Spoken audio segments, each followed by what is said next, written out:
What's up? This is Nick and Prajeet. And this is On Soccer.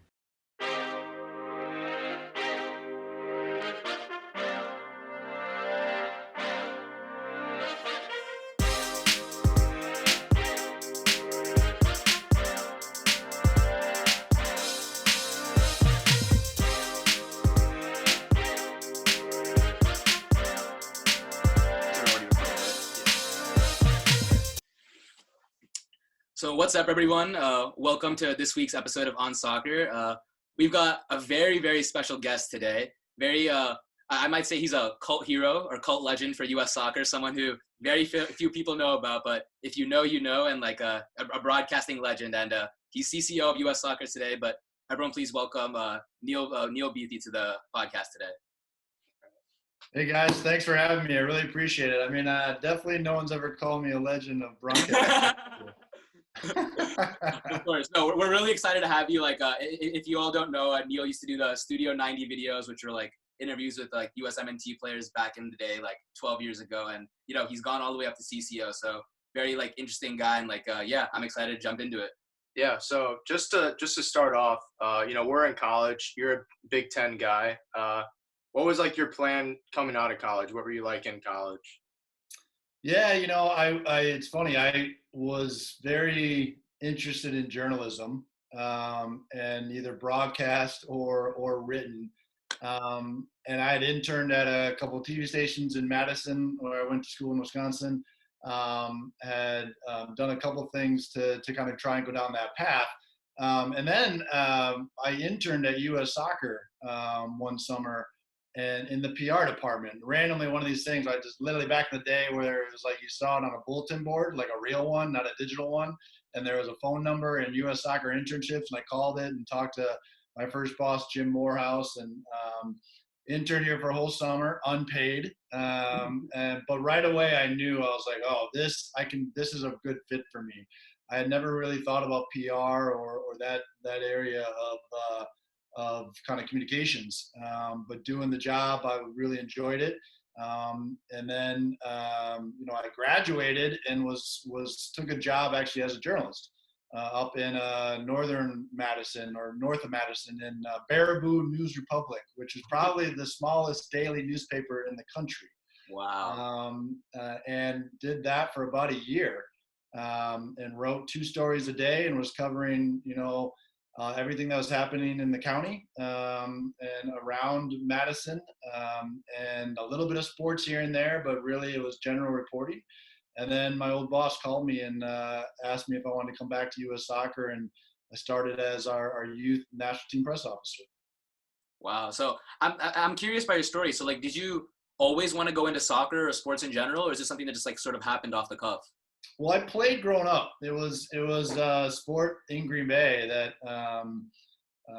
you know, along with football and basketball and the big sports, baseball, you know, soccer was the sport that I really enjoyed the most. You know, I walked on at Wisconsin, didn't make it. I played at Murrells at Wisconsin. I always joke, my freshman year is when Wisconsin won the national title. Oh, wow. So they were pretty good. But you know, they had a lot of changeover, and so we tried to walk on in our sophomore year, didn't make it, but played at Murrells with a bunch of guys that I grew up with, which was a lot of fun. A lot of guys from other teams actually in Green Bay or surrounding areas in Wisconsin that we played against in club and high school that ended up playing together for this intramural team in Wisconsin. So it's like the sport itself is really ingrained in me. And I remember when I was even looking at colleges, my sister went to Kansas. I looked at Kansas. I remember I met with someone there, and they talked about, what do you like to do? And I said, well, I love soccer. And they said, well, you know, maybe you could write and be a journalist for soccer. And so that always stuck with me. I was like, wow, yeah, maybe I could do, you know, a job within the sport some way like that. And it was always very much more of a journalist thought process, right, and covering the sport, until I had this internship here at U.S. Soccer, and it really opened my eyes to the opportunity. And so, yeah, I've just been, you know, really lucky to have a chance and move along within the soccer world. Yeah. So you're one of the key figures from Studio 90. Was it something that you like created, or was it or was it already a thing when they asked you to like come on board, or was it something that you? No, no, it was created right here in this office. Wow. So yeah, we talked a lot about wanting to be ahead of the curve on fan engagement and content that we could deliver. And back then we had no idea what we were doing, to be honest. I remember I was tasked with trying to come up with the concepts and what it would look like. My boss did a great job of thinking about like the production side of it. We needing videographers, needing a look and feel, background, logo, those kind of things. But it was my job to figure out the content. And listen, I was a couple of years into the job. I mean, to this day, I just stole ideas that I saw other places. So I mean, you come up with some, but you also look at what other people are doing. And I remember you guys probably don't know anything about. I'm surprised you know about Studio 90. So I don't think you'll know about like MTV. They used to do these shows like the Road Rules and the competition one. I forget what it was called. But they used to do this at that time. They were doing an after show online, and they had a former contestant, right, that was now a host, and he would bring on guests and talk. And I just was like, oh, that's really cool. And I would watch it and I was engaged with it. And so I took a bunch of stuff from that. And so we just sat down and started thinking about what these segments could look like. And Back Four Quiz was one of the ideas that I think I stole. and we just kind of used it for the show, and it worked out really well. We thought for a long time, we thought it was a fun way to engage with the players, get them to open up a little bit, put them on the spot in some sense, but not too hard. So yeah, all that was created here, and really I give credit to my boss and our bosses, ahead of that, that were leading the federation, giving us a lot of flexibility to figure it out, because we didn't really know what we were doing. And we're at a World Cup and we're in Germany and we're in the hotel and we're doing the first show. And, there's like a chord in the background we didn't cover because we didn't think about, like all these things that we were just kind of flying by the seat of our pants, but it was fun and we learned a lot. And the fans responded well to it. And I think we were way ahead of the curve. I mean, that was 2006. Yeah, wow. That's 15 years ago almost now, which is wild. So we're talking about bringing it back too. So oh, really? Yeah, okay. I will not be the host. We'll get more a better host, someone who can actually is a professional probably. But we are looking at different ways to bring it back. Got it. No, so I'm curious just like how specifically that ended. Like, was it just something that sort of abruptly, like it didn't seem like it was time to continue it, or did it just like fall out, or like what was that like? Yeah, I think we kept it going for a while, right? We did it through at least 2011 Women's World Cup. Mm-hmm. And then we just started trying to think about it differently for 2014 in that Men's World Cup. And we took a different approach where we just tried to cover things in the moment and not have a structured show and see how that worked.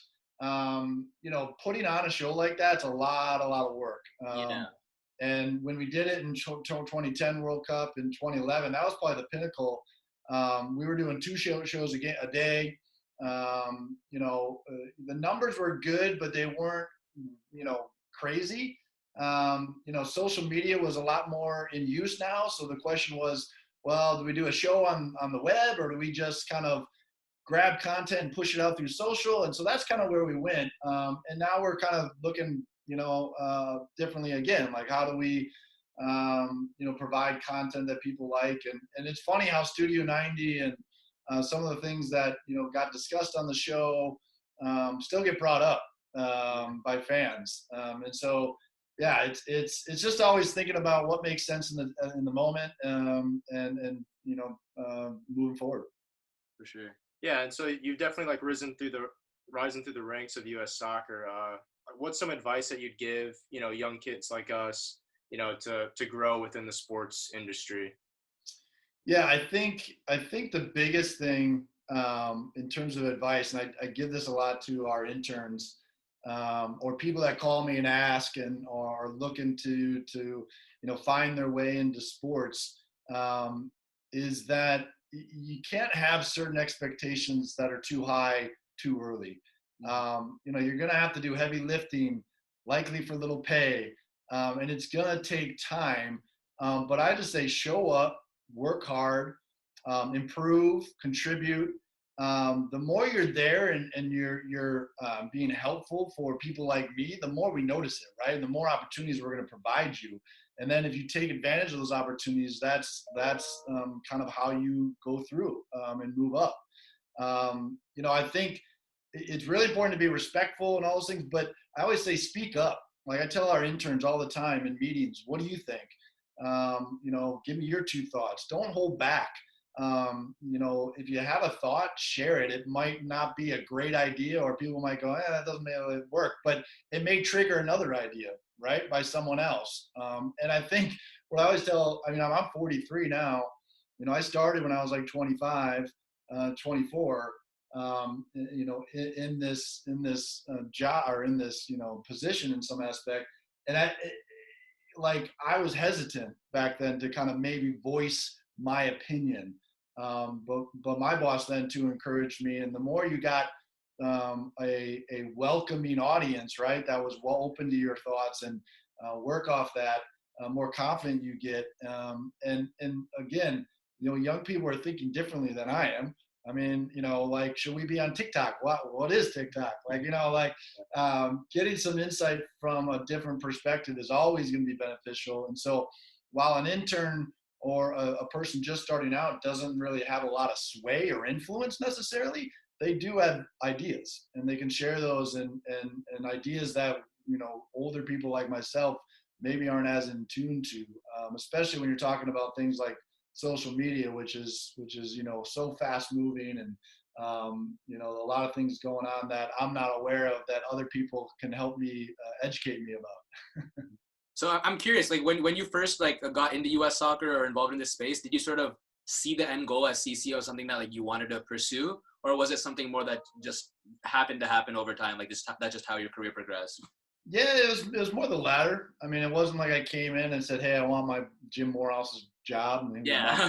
in this position." I would say even when I got offered the job, when he moved to LA for a different position within the federation, he's still with us. I one wouldn't have expected to be offered to me. Two, was not felt like I was prepared to do the job. And I wasn't, let's be honest. I had to grow into it. I think my bosses saw something in me that maybe I didn't see in myself to be able to do it. And you're going to have some hits and misses. You're going to have some mistakes, and you just hope they're not too big, and you learn from them, and you keep plugging away. And so over time, you just kind of continue to move up the ladder and continue to have a seat at the table, and try and take things in the direction you think makes sense, while still listening to the people that you work with. I work with some amazing people in terms of Michael Cameron and Aaron Heifetz, our press officers from the men's and women's teams, that have been here longer than I have, and know this, their jobs in and out. And I, have ideas and thoughts, but I'm always knocking it off them and saying, what do you guys think? And so that's been incredibly helpful for me. To have two guys like that, and obviously many other people too, that have helped me, move along, and us move along as a department and an organization. I know it's not ever one person kind of doing it all, right? So if those guys were brand new, and I couldn't rely on their experience and knowledge, that would have been a much tougher transition for me, and harder for me to develop. So it's great now to be able to have influence in some aspect, and be able to try and figure out what's next for us, and try to be ahead of the curve in a lot of ways. We've got a lot of work to do, but it's always exciting to come to work. Sure. Yeah, so we've talked with a few other people in US soccer. What's your day-to-day what's your day-to-day work day as a CCO? I know that they have a US soccer house right in Chicago. Yeah. They call it soccer house because it's actually two old homes from the late 1800s. Wow. That were built, and we connected them over time. But there are these old houses that the Kimball family and the Coleman Ames family lived in. They were some of the first millionaires in Chicago.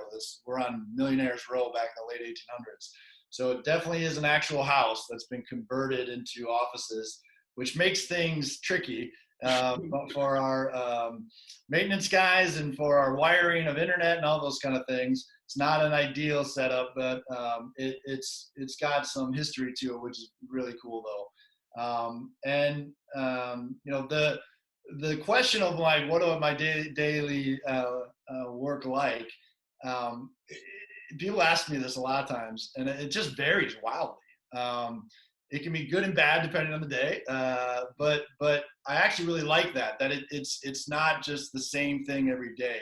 It's different things all the time. I'm dealing with different aspects of the federation. A lot of people think of the senior national teams and the World Cups. That's what they know about U.S. soccer, but that's the tip of the iceberg. I mean, there's so much beneath the surface that people don't know about, aren't aware of, whether it's dealing with the Open Cup or our youth national teams, our extended national teams, which is our beach, our para and our futsal teams, high performance department, coaching, licensing department, referee development, in the past development academy, right? So we have all these things going on outside of just our senior national teams. And what's great about communications and content is we're touching all those areas all the time, right? So we're ingrained in what they're trying to do. We're trying to help the referee department get their message out. We're trying to help make sure that the Paralympic team is getting more awareness to the audience out there, because they need more players that know they can actually qualify to play for us, and all those kind of things. So it can vary from just talking to media directly and answering questions or providing insight to sitting down and doing strategy development, whether that's on the PR or content or video side or social, to the fun times of dealing with budgets and headcount and just the management of day to day and the processes, but also people. And it's a lot, but again, it varies all the time, which is a great thing. I've learned a ton over my time, there's no doubt, and have been lucky to work with some really smart people that have been good leaders and coaches and players. And you get a full spectrum across not just business, but the sports technical side too, which is really interesting to pick brains and let some of the experts in the sport, ask them questions and pick their brains and listen to what they have to say, is a pretty cool opportunity to have on a day-to-day basis. Yeah, no, for sure. And then I was just specifically wondering, so with your day-to-day role obviously comes the duty of when U.S. soccer is brought to national attention, often you're the person who is in charge of the press releases, responses, just things like that. So whether it be an issue of equal pay or the political climate, do you feel pressure at all on behalf of U.S. soccer when making these sort of decisions for the corporation's stance as a whole? And what are some sort of strategies you've used over the years to sort of clearly mark their sentiments of the U.S. soccer and make those statements as crisp and clear as they need to be? Yeah, I would say, of course, I feel pressure, or I mean, that's my job, right? Is to get our message out and to get it out clearly so people can understand. And it can be a challenge at times because, it's not a simple thing all the time to put it out, one direct way or another direct way. It's all these different mediums now, right? Whether it's social media or we're pushing out a press release, or it's on our website, or you're going on TV, or you're talking to a written press. So, it's something that's a challenge, I think, for any person in PR to figure out how to do it and to do it well, to get your message out. I think a lot of times in the past, I've said this internally and externally, that we haven't done a great job of explaining what we do as a federation. Again, it's so many people think about the men and women's national teams, and they don't know about all these other things that we are required to deal with, and is part of U.S. soccer as the governing body of the sport in this country. So when you're talking about trying to improve youth development, and you're trying to improve coaching, and you're trying to improve referees, There's so much going on that we have to put towards financially. We have to put towards other things. It's a challenge to get everyone to understand all those things are considerations when we're making a decision in any area of the business. But again, I like that part of it. We have a lot of work to do, I think. I think to really get people to understand what the Federation does more on a day-to-day basis and what our goals are, and for the short term and the long term. But I also say I'm always willing to talk to anybody about it. I mean, whether it's obviously journalists, I'll get on the phone all the time and talk to them. A lot of people would think, oh, we only talk to New York Times and Wall Street Journal. No, I'll pick up a phone with anybody, and I think I've proven that over time with a lot of our media that are maybe at the lower level. And back in the day when they were more considered like bloggers, I had no problem talking and sharing insight and providing information that I could. Because I think the more you can make a connection and build some trust and some understanding of what you're trying to do, the more they're going to listen at least, and have some balance in stories or understanding of what you're trying to do, and that's only a positive thing for us as we're trying to talk about the full scope of what we're trying to do here at the Federation. Mm-hmm. Yeah, so we've talked a lot about soccer business and your role. I have a few more lighthearted questions, I guess. So just to start off, what U.S. player from the 2006 World Cup could have taken your spot as a video host? Oh, well, that's easy. That's easy. Jimmy Comrade was. He did take it. Yeah. I joke with Jimmy. I was like, even when because Jimmy's got, I guess, a great personality, as you guys know. Yeah.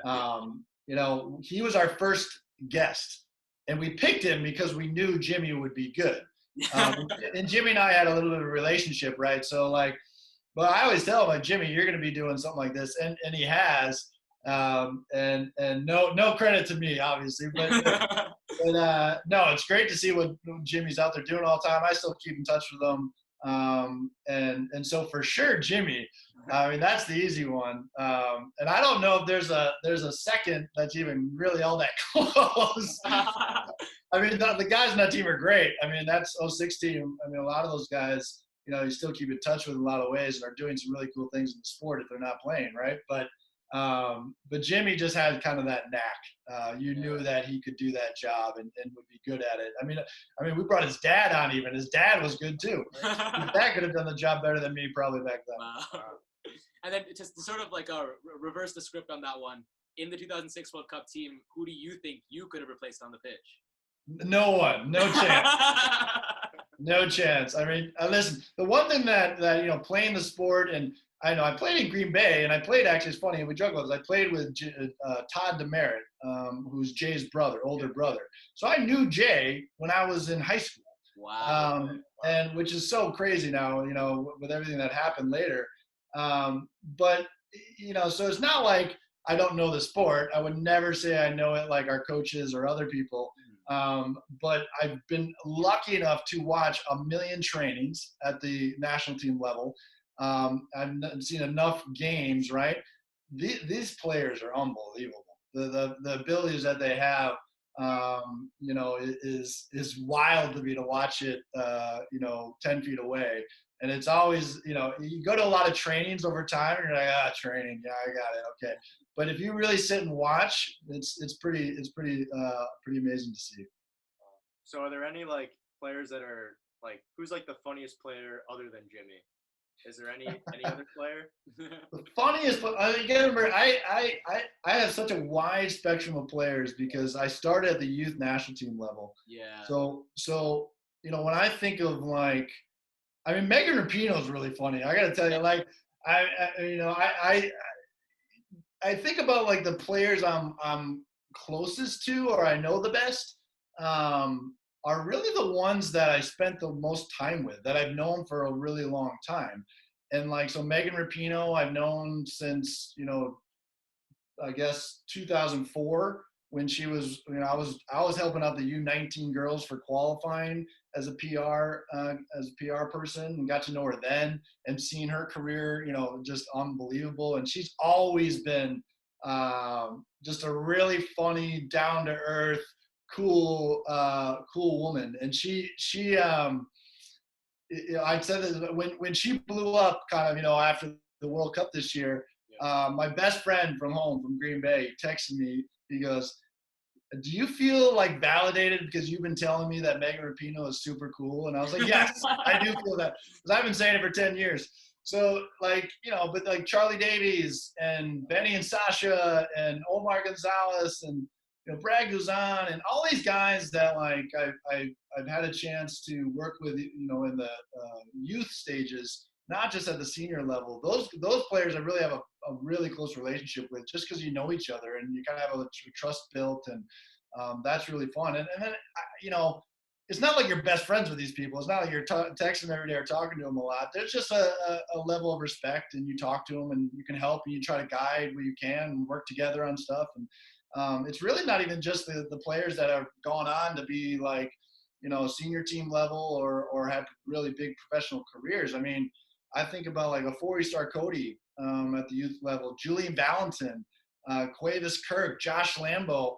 I mean, Lambo's going on and now as a kicker in the NFL, and Julian Valentin actually like oversees the social media for the Colorado Rockies. It's like a Forey is like a doctor. Quavis lives in Chicago. There's just like those relationships that you make over time. That's what really matters, and is really like is long standing. Whether I'm in the sport working still in 5-10 years or whatever or not, like I know I'll have those relationships. And listen, having those relationships helps you do the job. I mean, because you end up working with some of these people later, right? So, for example, like Stu Holden, right, works in broadcasting now. I'm dealing with him all the time. Lori Lindsay, and she's on our board. Same with Carlos Bocanegra and being in Atlanta. So those are relationships you had when they were players that now you can tap on. Now when you're talking about different things, you're trying to get things done, or you have an idea or whatever else. And same with those that work here now, Ernie Stewart and Brian McBride and Kate Markgraf. I mean, 3 individuals that played for our national team, and I was able to at least start a relationship there. And now it's even better working with them on a day-to-day basis. So I think all that's great. And again, just to add, it goes with coaches too. I mean, I've enjoyed working with every coach I've ever worked with, and they're all different. And I've been lucky to work with some senior team coaches, obviously like a Bruce Arena or Bob or Jurgen, but and now Greg, who had a relationship before. But it's and then on the women's side too, like Pia, like how great and laid back she was, and Jill, and how determined she was.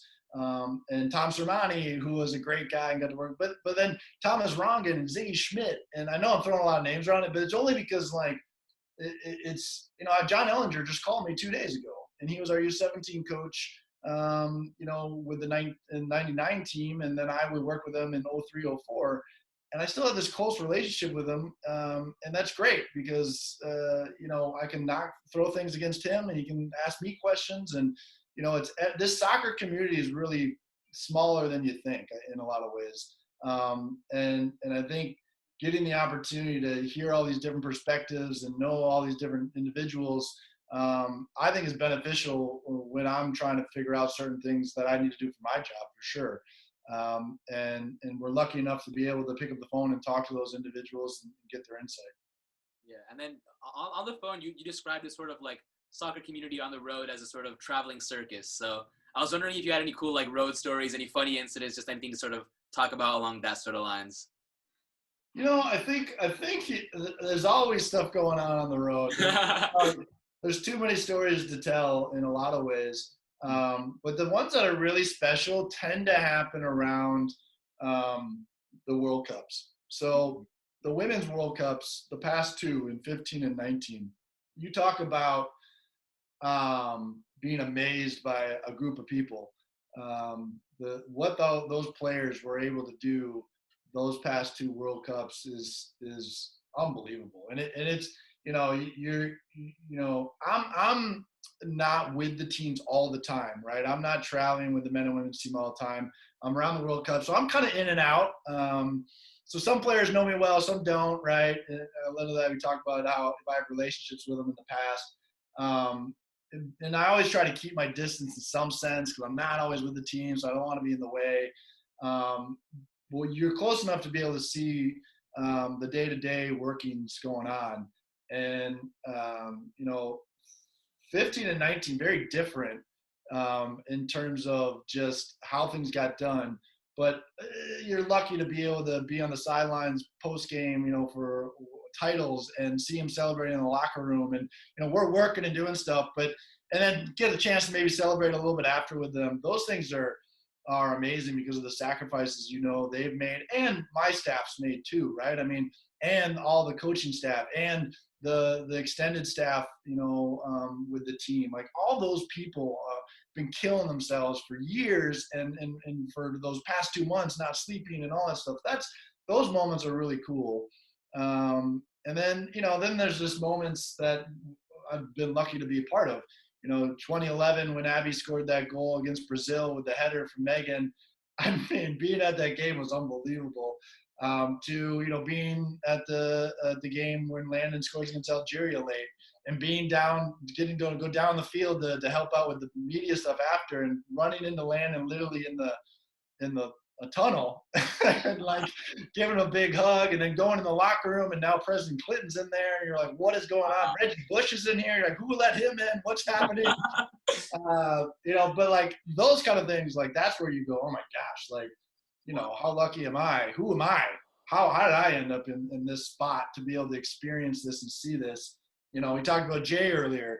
One of my favorite moments of all time is before the England game, standing outside the locker room, and the team arrives. So I kind of move over, and Jay's one of the first guys, and he looks at me and just gives me a nod, and I'm looking at him going, this is crazy. Like two guys from Green Bay that, I play with his brother. It's just like, this is wild. So like, I mean, Jay was playing in the World Cup. I was like writing a match report for the World Cup. So a little bit different in terms of levels, but those things are cool. Those are great opportunities to we don't get paid a lot early on when you're doing this job. You're kind of balancing those moments with what you get paid at times sometimes, So I think you always got to keep that in mind, and remind yourself that you're lucky to have those moments and cherish them. And so those are like the best thing. But again, I gotta say it again, those Y&T players and those connections you've made for a lifetime. I ran into Marvell Wynn at a bar like 2 years ago, and we just talked for like 5 hours. Wow. I mean, I hadn't seen him in such a long time, and we were talking about back in the day with the 20s, and his career, and he had his heart issue and all this stuff. I mean, that's the kind of stuff that's meaningful, and is worth the everything you go through, the ups and downs and the challenges you have with the job, because those relationships are really special. Yeah, so really appreciate your time. We'll kind of transition into the last portion of the interview. Studio 90 had a pretty popular series called the Back Four Quiz. So we've created a Back Four quiz for you. So just By start. the way, you do know that this happened to me one time with Really? Abby Wambach. Oh yeah, at the Okay. 2007 Women's World Cup, Abby flipped it on me. Oh. I did not do very well. Let's just put it that way. All right, so hopefully you'll do well this time. So first question, I'm going to give you a national team member's number from the 06 World Cup, and just give me the name. Okay? All right, first one, number 20. Number 20 in 06? Yeah. I don't think this is right, but I'm going to say Clint. No, it was Brian McBride. McBride, okay. Yeah. I'm not going to do good at that. Yeah. We'll just do two more. 15. Oh, my gosh. The best part is, see, this is why I have Michael Cameron and Jeff Crandall, so they can remember all these things when I ask them. 15. They're going to crush me for this. I don't know this. Yeah, I don't know. Bobby Convey. Oh, my God. Bobby. Right. Yep. And then hopefully. Bobby didn't really love being on Studio 90. I remember that. Really? Okay, hopefully you'll get this one. 13. 13. Yeah. Was that Jimmy? Yeah. Yeah, Jimmy. All right. There you go. All right. All right. Next one. So, we know you went to Wisco, obviously in the Big Ten. So this one's related to that. So, a statue of which U.S. president sits atop of was that Bascom Hill. Bascom Hill? Bascom Hill. It's Lincoln. Lincoln. There we go. Okay, so this one is probably a little tough. Which back four quiz has the most views on YouTube? Jay Demerit, Jonathan Spector, or Abby Wambach? I would say Abby by far. Right. Yep, Yeah, it was correct. like 60K. Yeah, that makes sense. That makes And then sense. last Our one. women's national team fans are unbelievable. Yeah, we can tell. Fantastic. I love it. Very good. Okay, and then last one. So in 2001, in a popular Studio 90 video, you traveled from Chicago to Shanghai. On one of your flights, you picked up a newspaper in English. What USMNT player was on the cover of the newspaper?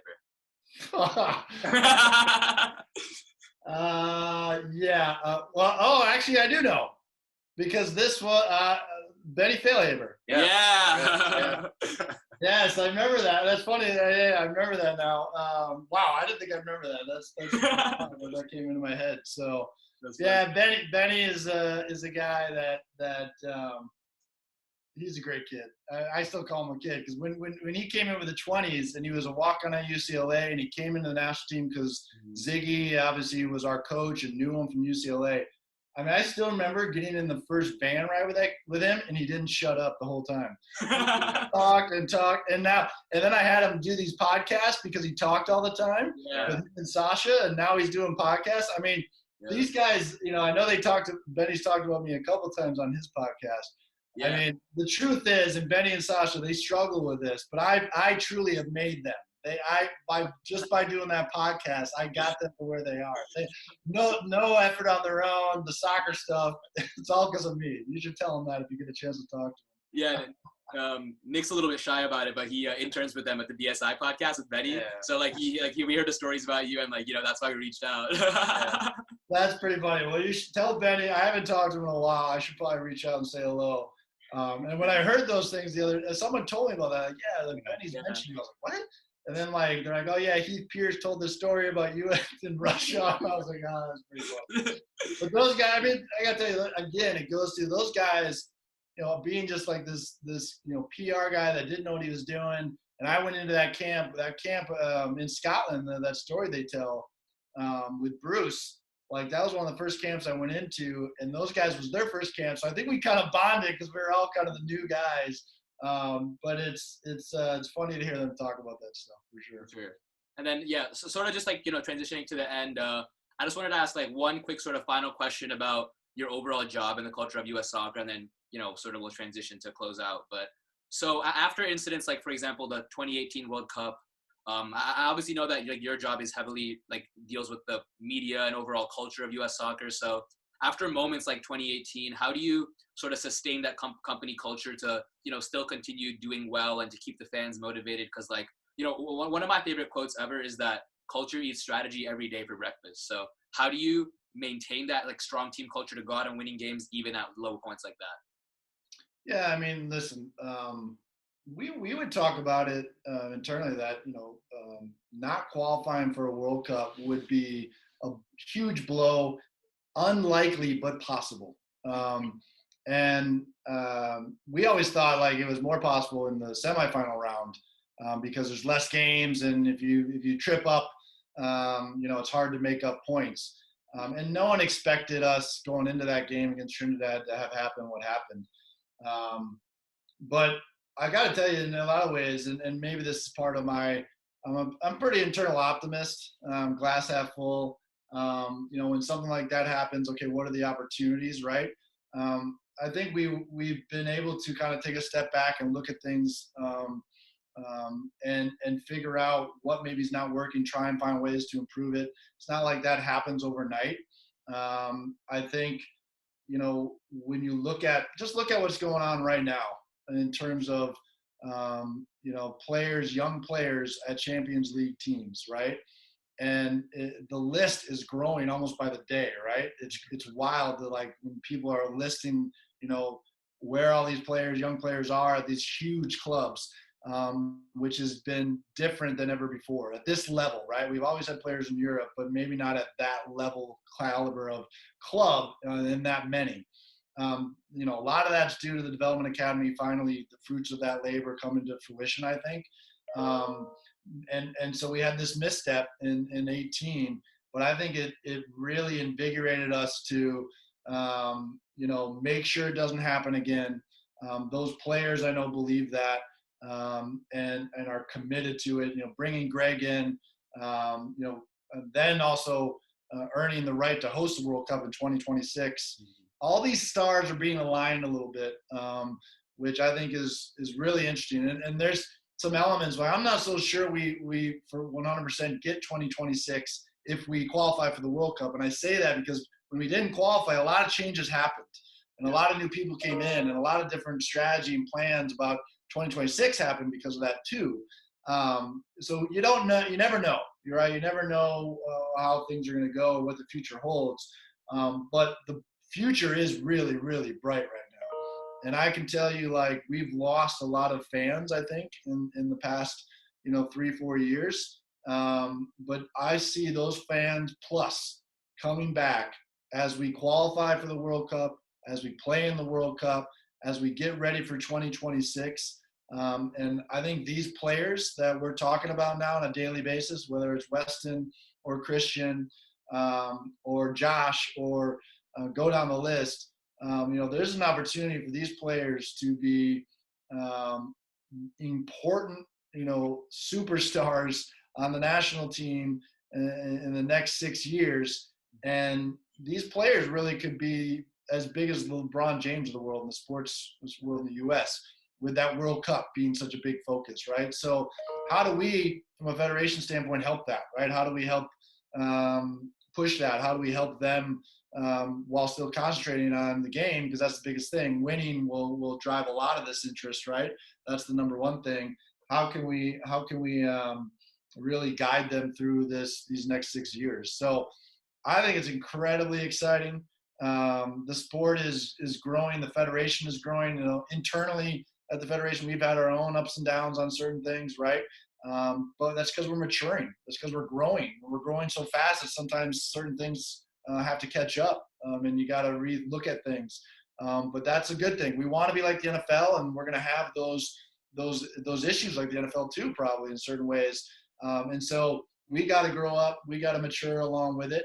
But we've made a lot of strides in the last couple of years on and off the field. We're nowhere close to perfect at this point, but we're on the right path, and I'm incredibly excited to be a part of it. That's for sure. Absolutely. Yeah. So thanks a ton for taking the time to talk to us. You're actually our first guest. So, so thanks again. We really appreciate Hey, I'm like your guys, Jimmy Conrad. Yeah, exactly. There you go. So yeah, thanks again. Yeah, Awesome, guys. really appreciate it. Thanks for having us over. And then, before we stop recording and just end up real quick, I know the main audience for this podcast is probably college students and people near our age. So just one quick word to the youth, the word of inspiration, whether it be about career or just some advice, just anything like that for the people watching. Yeah, I say just be driven. Don't let go. If you got something you want to do and you want to get there, you just keep at it. Because I think that's a lot of people have dreams or thoughts they want to do, and they're not willing to sacrifice and do what needs to happen to get there. It's a long time. Like I said, I'm 43. I'm in a position that I'm happy to be in. Never would have thought about it at 25 when I was interning, or 24 when I was interning, or whatever it was. And it's just day by day. You gotta have that grit and that grind and willingness to handle the bad with the good. And over time, you're going to be in a place that you wanted to be, as long as you stay driven on and focused on it. For sure. Thanks. That definitely means a lot to us. I hope everyone took something from this podcast. And, once again, it means a lot that you're here as our first guest. And, we're excited for the future of U.S. soccer, too, and excited to see what you do as well, just to be part of the journey. Great, guys. Great talking to you. Appreciate it.